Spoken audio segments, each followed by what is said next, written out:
حضرت ابراہیم علیہ السلام کو ساری انسانیت کا پیشوا بنانے کی بشارت دینے کے بعد اور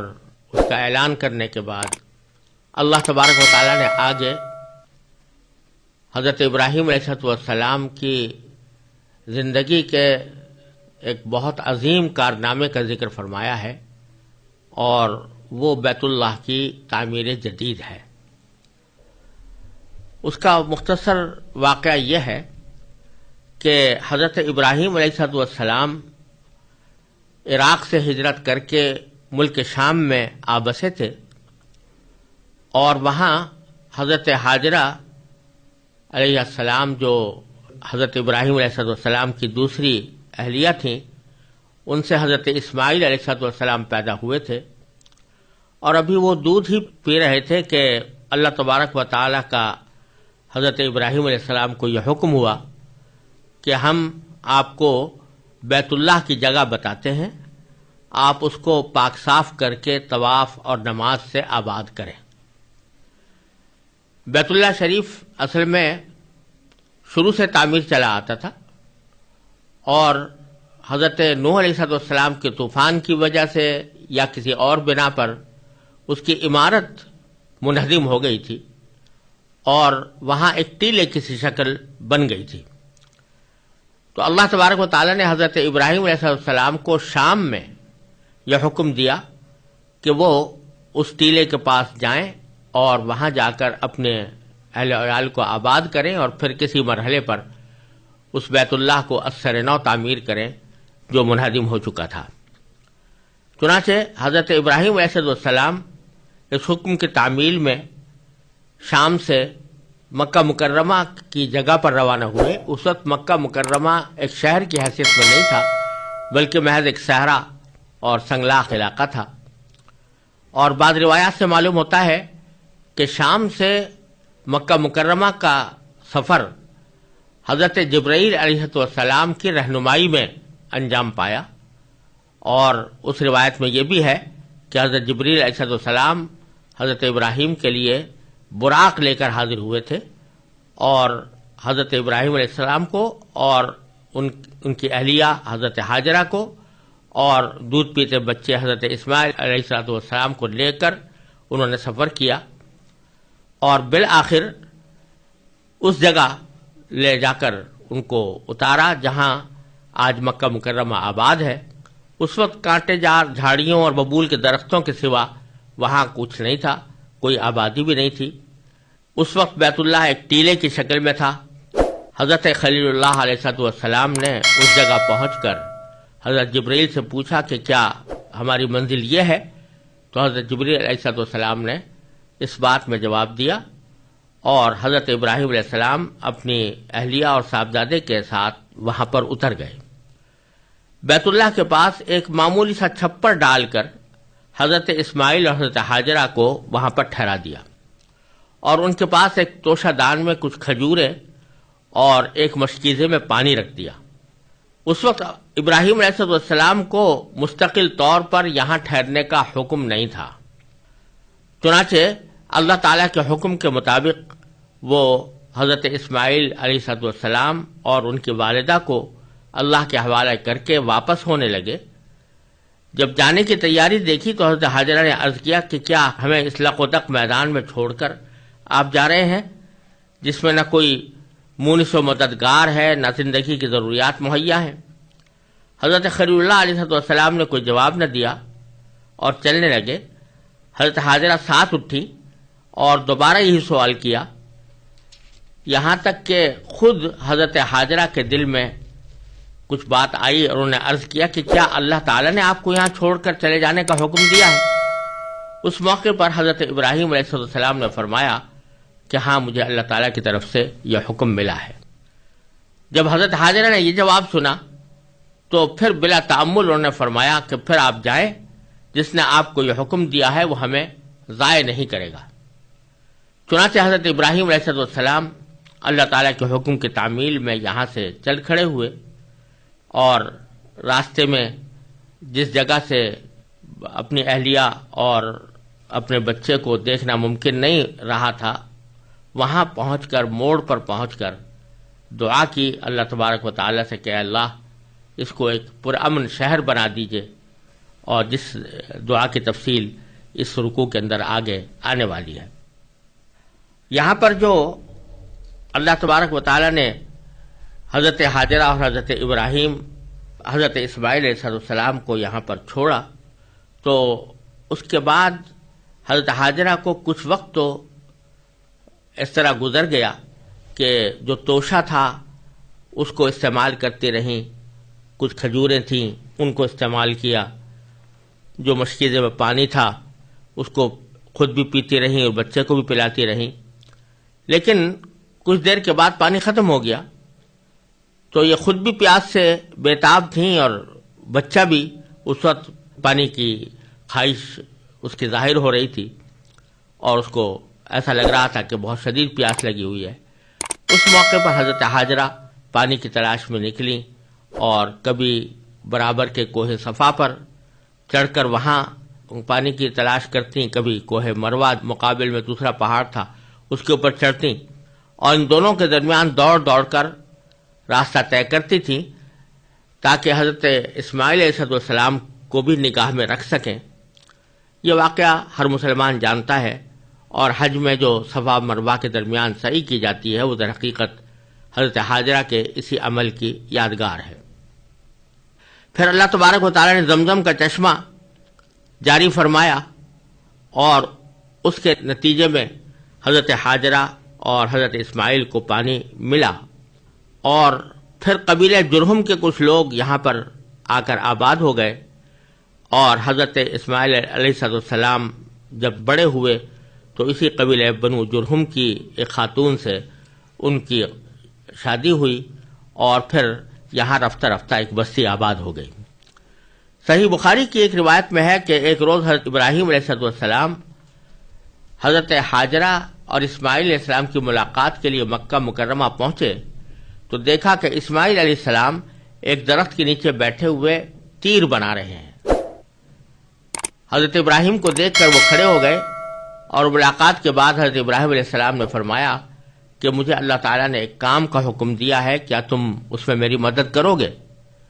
حضرت اسماعیل علیہ السلام نے عرض کیا کہ بے شک بصر و چشم کروں گا۔ اس پر حضرت ابراہیم علیہ السلام نے اس ٹیلے کی طرف اشارہ کیا جہاں بیت اللہ تھا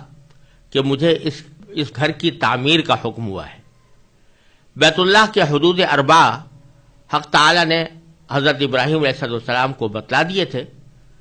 دونوں بزرگوار اس کام میں لگے تو بیت اللہ کی قدیم بنیادیں نکل آئیں، انہی پر دونوں نے تعمیر شروع کر دی، اور پھر اس طرح بیت اللہ ایک مکمل عمارت کی صورت میں سامنے آ گیا۔ جس پتھر پر چڑھ کر حضرت ابراہیم علیہ السلام نے بیت اللہ کی تعمیر کی تھی اس کو مقام ابراہیم کہا جاتا ہے، اور بعض روایتوں سے یہ معلوم ہوتا ہے کہ اس پتھر میں اللہ تبارک و تعالیٰ نے یہ خاصیت رکھ دی تھی کہ وہ خود بخود اونچا ہو جاتا تھا، اور جب بیت اللہ کے اوپر کی عمارت کی تعمیر کرنے کا مرحلہ آتا تو وہ خود بخود اوپر ہو جاتا، اور اس کے نتیجے میں حضرت ابراہیم علیہ السلام کے لیے ممکن ہو جاتا کہ وہ اوپر کے حصے کی تعمیر کر سکیں۔ اور اس پتھر کے اوپر حضرت ابراہیم علیہ السلام کے پاؤں کے بھی نشان تھے، اور حضرت انس رضی اللہ تعالیٰ عنہ سے روایت ہے کہ انہوں نے فرمایا کہ میں نے اس پتھر پر حضرت ابراہیم علیہ السلام کے قدم مبارک کا نقش دیکھا ہے، مگر لوگوں کے بکثرت چھونے اور ہاتھ لگانے سے اب وہ نشان ہلکا پڑ گیا ہے۔ یہ حضرت انس رضی اللہ تعالیٰ عنہ جو صحابی ہیں نبی کریم صلی اللہ علیہ وسلم کے، اور بہت طویل انہوں نے عمر پائی ہے، انہوں نے اپنے آنکھوں سے یہ نشان دیکھا تھا، اور اس کے بعد سے پھر بعد میں مسلمانوں نے اس نشان کو حتی الامکان محفوظ رکھنے کی کوشش کی ہے، اور اب بھی مقام ابراہیم کے اندر جا کر حضرت ابراہیم علیہ السلام کے پاؤں کا یہ نشان موجود ہے۔ اب وہ کس حد تک اسی نشان کے مطابق ہے جو حضرت انس رضی اللہ تعالیٰ عنہ نے دیکھا تھا، یا اس میں کوئی تصرف ہوا ہے، اس کے بارے میں بہت یقین کے ساتھ کوئی بات نہیں کہی جا سکتی، لیکن بہرحال وہ نشان اب بھی موجود ہے، اور پھر اللہ تبارک و تعالیٰ نے اس کو مقام ابراہیم کا نام دے کر اس کے بارے میں کچھ خصوصی ہدایات بھی ان آیتوں میں دی ہیں۔ یہ پس منظر ہے ان آیتوں کا جو ابھی تلاوت کی گئی تھیں، اور اس میں سب سے پہلے اللہ تبارک و تعالیٰ نے یہ ارشاد فرمایا کہ وَإِذْ جَعَلْنَا الْبَيْتَ مَثَابَةً لِلنَّاسِ، کہ وہ وقت یاد کرو جب ہم نے بیت اللہ کو ایسی جگہ بنایا تھا کہ لوگوں کے لیے ایسی جگہ بنایا تھا جس کی طرف وہ لوٹ لوٹ کر جائیں۔ مثابہ کا لفظ اللہ تبارک و تعالی نے بیت اللہ کے لیے استعمال کیا ہے، جس کا ترجمہ ہم نے اس طرح کیا کہ اس وقت کو یاد کرو جب ہم نے بیت اللہ کو لوگوں کے لیے ایسی جگہ بنایا جس کی طرف وہ لوٹ لوٹ کر جائیں۔ یعنی اللہ تبارک و تعالی نے بیت اللہ کے اندر یہ خاصیت رکھ دی ہے کہ جب کوئی شخص بیت اللہ کی زیارت کرتا ہے اور وہاں پر طواف کرتا ہے تو اللہ تبارک و تعالیٰ کی طرف سے اس کے اندر یہ خاصیت ہے کہ اس کے دل میں واپس آنے کے بعد دوبارہ اس کو دیکھنے اور دوبارہ اس کی زیارت کرنے اور وہاں پر پہنچنے کی ایک شدید خواہش پیدا ہو جاتی ہے۔ اور یہ تجربہ بھی ہے، جو لوگ ایک مرتبہ حج کے لیے یا عمرے کے لیے جاتے ہیں اور بیت اللہ شریف کی زیارت کر لیتے ہیں، ان کے دلوں میں یہ خواہش مسلسل باقی رہتی ہے کہ وہ دوبارہ وہاں پر جائیں اور لوٹ لوٹ کر جائیں۔ اور دنیا کی دوسری جگہوں کے برخلاف خواہ کتنی ہی خوبصورت جگہ ہو، کتنا ہی حسین منظر ہو، کتنا ہی خوبصورت شہر ہو، اس میں عام طور سے یہ ہوتا ہے کہ آدمی اگر 2-4 مرتبہ چلا جائے، زیادہ سے زیادہ 5-10 مرتبہ چلا جائے، تو اس کے بعد پھر دوبارہ وہاں پر جانے کی اور اس کو دیکھنے کی کوئی خواہش عام طور سے دل میں پیدا نہیں ہوتی۔ لیکن اللہ تبارک و تعالی نے بیت اللہ میں یہ خاصیت رکھی ہے کہ وہ باوجود ہے کہ ایک بے آب و گیاہ وادی میں واقع ہے، سنگلاخ پہاڑ اس کے ارد گرد ہیں، کوئی خوبصورت منظر نہیں ہے، لیکن اس کے باوجود اللہ تبارک و تعالیٰ کی طرف سے اس میں ایک ایسی کشش ہے کہ لوگ ایک مرتبہ جانے کے بعد پھر بار بار وہاں پر جانے کی خواہش رکھتے ہیں۔ مثابہ کے ایک معنی تو یہ ہیں جو میں نے ابھی عرض کیا کہ ایسی جگہ جس کی طرف لوگ لوٹ لوٹ کر جائیں۔ اس کے ایک دوسرے معنی بھی عربی میں ہو سکتے ہیں، جس کا معنی ہے ثواب حاصل کرنے کی جگہ۔ تو اس صورت میں اس کا مطلب یہ ہوگا کہ ہم نے بیت اللہ کو لوگوں کے لیے ایسی جگہ بنایا جس سے وہ ثواب حاصل کر سکیں۔ تو ثواب حاصل کرنے کا ایک طریقہ یہ ہے کہ وہاں جا کر اللہ تبارک و تعالیٰ کی عبادت کی جائے، نماز پڑھی جائے، طواف کیا جائے، اور اللہ تبارک و تعالیٰ نے اس کو ثواب حاصل کرنے کا خاص مقام اس طرح بھی عطا فرمایا کہ اگر آدمی کوئی عبادت بظاہر نہ کر رہا ہو، صرف بیت اللہ کی طرف دیکھ رہا ہو، تو بیت اللہ کی صرف زیارت کرنا اور دیکھنا بھی انسان کے لیے ثواب کا سبب ہوتا ہے۔ اس لیے خاص طور پر اس کو مثابہ اور ثواب حاصل کرنے کی جگہ ارشاد فرمایا گیا۔ اور دوسری صفت اس کی آگے یہ بیان فرمائی کہ وہ امنا، یعنی وہ سراپا امن، سراپا امن ہے، ایک ایسی جگہ ہے کہ جو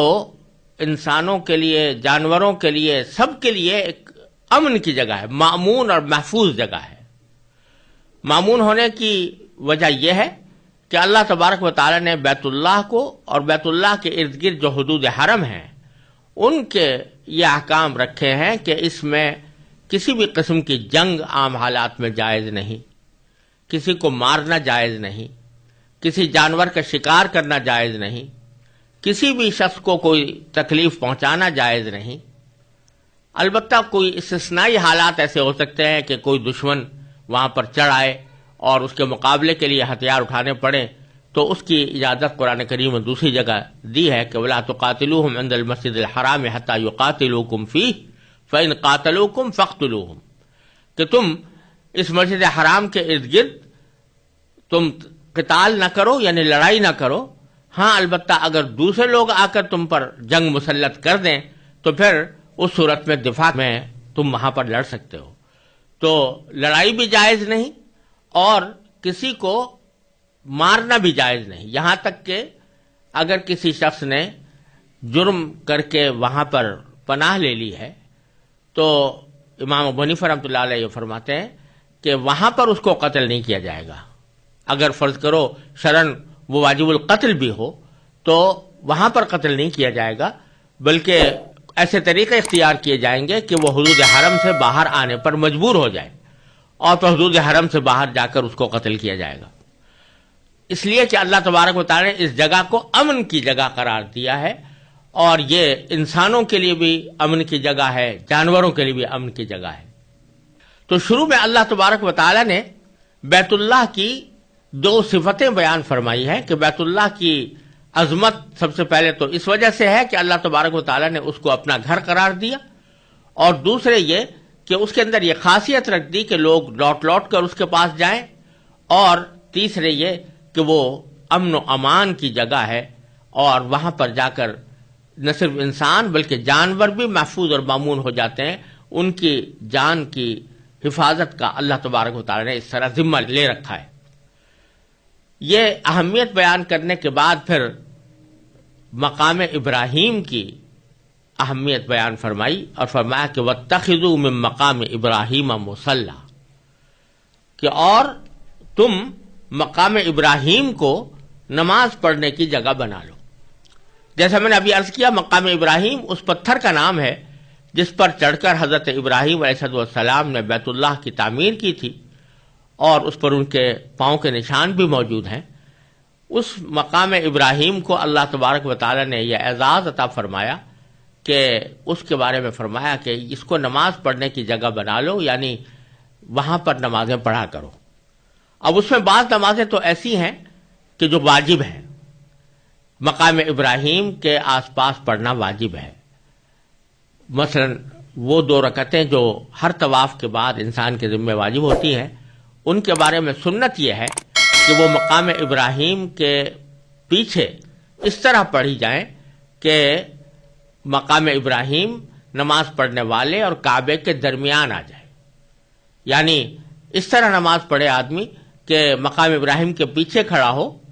اور اس کے سامنے مقام ابراہیم ہو اور مقام ابراہیم کے پیچھے بیت اللہ شریف ہو. اس طرح نماز پڑھنا سنت ہے. البتہ اگر کسی کو وہاں پر جگہ نہ ملے یا کوئی اور دشواری ہو تو مقام ابراہیم کے علاوہ پورے حرم کے اندر بھی، پورے مسجد حرام میں بھی کسی بھی جگہ یہ 2 رکعتیں پڑھی جا سکتی ہیں، اور اگر وہاں پر بھی پڑھ لی جائیں گی تو واجب ادا ہو جائے گا. بلکہ اگر مسجد حرام سے باہر حدود حرم میں پڑھ لی جائیں، کسی بھی حدود حرم کے علاقے میں پڑھ لی جائیں تو بھی یہ 2 رکعتیں ادا ہو جاتی ہیں.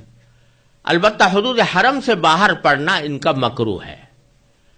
لیکن اگر فرض کرو کوئی شخص بھول گیا یا کوئی دشواری پیش آئی جس کی وجہ سے وہ حدود حرم میں ادا نہ کر سکا اور جا کر حدود حرم سے باہر جا کر دنیا کے کسی بھی مقام پر جا کر یہ 2 رکعتیں طواف کے بعد کی پڑھ لیں تو بھی وہ رکعتیں ادا ہو جاتی ہیں، اور اس کے اوپر کوئی دم واجب نہیں ہوتا، یعنی کوئی اس کا فدیہ یا کوئی قربانی اس کی وجہ سے کرنی نہیں پڑتی. پھر آگے اللہ تبارک و تعالی یہ بتلا رہے ہیں کہ اس بیت اللہ کی، جس میں مقام ابراہیم بھی موجود ہے، اس کی تعمیر کس طرح ہوئی تھی. تو فرمایا وَعَهِدْنَا إِلَىٰ إِبْرَاهِيمَ وَإِسْمَاعِيلَ أَن طَهِّرَا بَيْتِيَ لِلطَّائِفِينَ وَالْعَاكِفِينَ وَالرُّكَّعِ السُّجُودِ. وَعَهِدْنَا إِلَىٰ إِبْرَاهِيمَ وَإِسْمَاعِيلَ، اور ہم نے ابراہیم اور اسماعیل کو یہ تاکید کی تھی کہ طَهِّرَا بَيْتِي، کہ تم دونوں میرے گھر کو پاک کرو، للطائفین، طواف کرنے والوں کے لیے، والعاکفین، اور اعتکاف میں بیٹھنے والوں کے لیے، والرکع، اور رکوع کرنے والوں کے لیے، اور السجود، سجدہ کرنے والوں کے لیے. یعنی ان لوگوں کے لیے پاک کرو جو یہاں طواف کریں اور اعتکاف میں بیٹھیں اور رکوع اور سجدہ بجا لائیں. پاک کرنے سے مراد یہ ہے کہ اس کا مطلب یہ بھی ہے کہ بیت اللہ تو پہلے سے موجود ہے، ٹیلے کی شکل میں اس وقت موجود تھا، تو اس کو ایک باقاعدہ عمارت کی شکل دیں، اور عمارت کی تعمیر کرنے کے بعد اس کو ظاہری طور پر بھی صاف ستھرا رکھیں اور اس کو کفر اور شرک کی نجاست سے پاک رکھیں. یعنی اس کو کفر اور شرک اس کے اندر نہ آنے پائے، وہ خالصتاً اللہ تبارک و تعالیٰ کی عبادت کے لیے وقف ہو اور اللہ تعالیٰ کی توحید کا عقیدہ رکھنے والے وہاں پر اللہ تعالیٰ کی عبادت انجام دیں۔ اور پھر آگے حضرت ابراہیم علیہ السلام کی اس دعا کا ذکر ہے جس کی طرف میں نے ابتدا میں اشارہ کیا تھا کہ جب حضرت ابراہیم علیہ السلام اپنی اہلیہ حضرت ہاجرہ اور اپنے دودھ پیتے بچے حضرت اسماعیل علیہ السلام کو اس بے آب و گیاہ وادی میں تنہا چھوڑ کر جا رہے تھے، اور ایک ایسا موقع آیا کہ جس کے بعد وہ اپنی اہلیہ اور اپنے بچے کو دیکھ نہیں سکتے تھے، تو اس موڑ پر پہنچ کر حضرت ابراہیم علیہ السلام نے جو دعا فرمائی تھی اس کو اللہ تبارک و تعالی نے خاص طور پر یہاں پر ذکر فرمایا ہے کہ وَإِذْ قَالَ ابراہیم، وہ وقت یاد کرو جب ابراہیم نے کہا تھا، یعنی ابراہیم نے دعا کرتے ہوئے یہ الفاظ کہے تھے۔ کیا کہا تھا؟ کہ رب اجعل ھذا بلدا آمنا، کہ اے میرے پروردگار اس جگہ کو ایک پرامن شہر بنا دیجیے۔ یعنی اس وقت جب کہ وہ اپنی بیوی بچے کو چھوڑ کر وہاں جا رہے ہیں، اس وقت تو وہاں کوئی آبادی نہیں، کوئی بستی نہیں، کوئی شہر نہیں،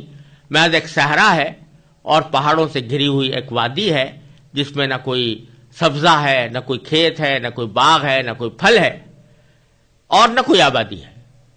تو اس کی طرف اشارہ کر کے فرمایا کہ اے میرے پروردگار اس جگہ کو ایک امن والا پرامن شہر بنا دیجیے۔ اللہ تبارک و تعالیٰ سے یہ دعا کرتے ہوئے کہ اس کو پرامن شہر بنا دیجیے، اس میں یہ دعا کا یہ مفہوم بھی داخل ہے کہ یہ جگہ حرم ہوگی اور اس میں کسی کو مارنا جائز نہیں ہوگا، اور دوسری طرف اس میں اس بات کی طرف بھی ایک اشارہ ہے کہ کسی شہر کے لیے سب سے بڑی خصوصیت اور کسی شہر کا سب سے اعلیٰ وصف یہ ہے کہ وہ پرامن ہو، وہاں لوگوں کی جان مال آبرو کو کوئی خطرہ نہ ہو۔ تو حضرت ابراہیم علیہ السلام نے اس مکہ مکرمہ کے شہر کے بارے میں بھی یہ دعا فرمائی کہ اس کو ایسا شہر بنا دیجیے جو امن والا ہو، جس میں لوگوں کو امن و سکون نصیب ہو۔ اور پھر آگے فرمایا وَارْزُقْ أَهْلَهُ مِنَ الثَّمَرَاتِ، یہ فرمایا کہ اس کے بسنے والوں کو مختلف پھلوں کا رزق عطا فرمائیے۔ یہاں یہ نہیں فرمایا کہ یہاں پر باغ اگا دیجئے یا کھیت اگا دیجئے یا یہاں پر پیداوار اسی جگہ پر کر دیجئے، البتہ یہ فرمایا کہ جو یہاں پر رہنے والے ہیں ان کو پھل ان کو عطا فرمائیے، اور ایسا نہ ہو کہ اس بے آب و گیاہ وادی میں رہنے کی وجہ سے یہ آپ کی اس نعمت سے محروم رہ جائیں، تو ان کو آپ طرح طرح کے ثمرات عطا فرمائیے، قسم قسم کے پھلوں سے رزق عطا فرمائیے۔ تو اس کے نتیجے میں اللہ تبارک و تعالی نے یہ کرشمہ ہر ایک شخص کو آنکھوں سے دکھایا ہے کہ اگرچہ یہاں کوئی کھیتی نہیں ہوتی، مکہ مکرمہ میں کوئی باغ نہیں ہے جس میں پھل اگتے ہوں، لیکن ساری دنیا کے پھل وہاں اس افراد کے ساتھ ملتے ہیں کہ شاید دنیا میں کسی اور جگہ اس افراد کے ساتھ اتنے پھل نہ ملتے ہوں۔ اور اس کا ایک ظاہری سبب تو یہ ہے کہ مکہ مکرمہ سے کچھ ہی فاصلے پر طائف کا شہر ہے جہاں پر اللہ تبارک و تعالیٰ نے مختلف قسم کے باغات اگائے ہیں اور وہ پھل وہاں پہنچتے ہیں۔ اور پھر جیسا کہ قرآن کریم نے دوسری جگہ فرمایا یجبا الیہ ثمرات کل شیء، کہ اس کی طرف کھینچ کھینچ کر لائے جاتے ہیں ہر چیز کے ثمرات، تو وہ مشاہدہ ہوتا ہے کہ اللہ تبارک و تعالیٰ اپنے فضل و کرم سے دنیا بھر سے ہر قسم کی پیداوار، ہر قسم کے پھل، اور اتنے متنوع قسم کے پھل جو دنیا میں یکجا شاید کہیں اور نہ ملتے ہوں، وہ اللہ تبارک و تعالیٰ کے فضل و کرم سے مکہ مکرمہ کے اندر پائے جاتے ہیں۔ پھر آگے یہ فرمایا کہ میں جن باشندوں کی لیے دعا کر رہا ہوں کہ ان کو پھل دیجئے طرح طرح کے، ان باشندوں سے اپنی مراد بھی بتا دی کہ من آمن منہم باللہ والیوم الآخر، کہ ان باشندوں میں سے جو اللہ اور یوم آخرت پر ایمان لائیں ان کو آپ قسم قسم کے پھلوں سے رزق عطا فرمائیے۔ اس کے جواب میں اللہ تبارک و تعالیٰ فرماتے ہیں کہ ہم نے ان سے یہ کہا، یعنی اللہ تعالیٰ نے فرمایا کہ ومن کفر، کہ جو لوگ کفر اختیار کریں گے تو فأمتعہ قلیلا، تو میں ان کو بھی کچھ عرصے کے لیے لطف اٹھانے کا موقع دوں گا۔ یعنی اگرچہ آپ نے دعا یہ کی ہے کہ یہ پھلوں کی نعمت صرف ایمان والوں کو ملے، لیکن میں چونکہ ساری دنیا کا رزاق ہوں، اس کو رزق دینے والا ہوں، میں مومن کو بھی رزق دیتا ہوں، کافر کو بھی دیتا ہوں، لہذا اگر یہاں پر کچھ لوگ کافر ہوں گے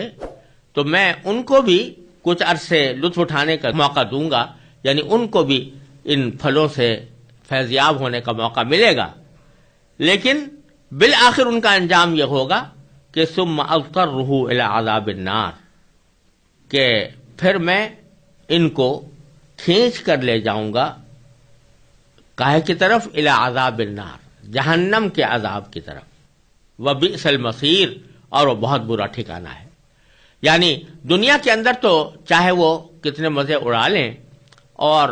میں جو کچھ رزق ان کو عطا کروں گا اس سے وہ جتنا چاہیں فائدہ اٹھا لیں، لیکن یہ فائدہ اٹھانا کچھ مدت ہی کے لیے ہوگا، یعنی ان کی زندگی کی مدت کے لیے، یا اس مدت کے لیے جب تک میں چاہوں گا اس وقت تک ان کو ان نعمتوں سے بھی سرفراز کروں گا، لیکن بالآخر اگر انہوں نے کفر کو نہ چھوڑا اور توحید پر ایمان نہ لائے تو بالآخر میں ان کو کھینچ کر جہنم کے عذاب کی طرف لے جاؤں گا، اور وہ کسی انسان کے لیے بدترین ٹھکانہ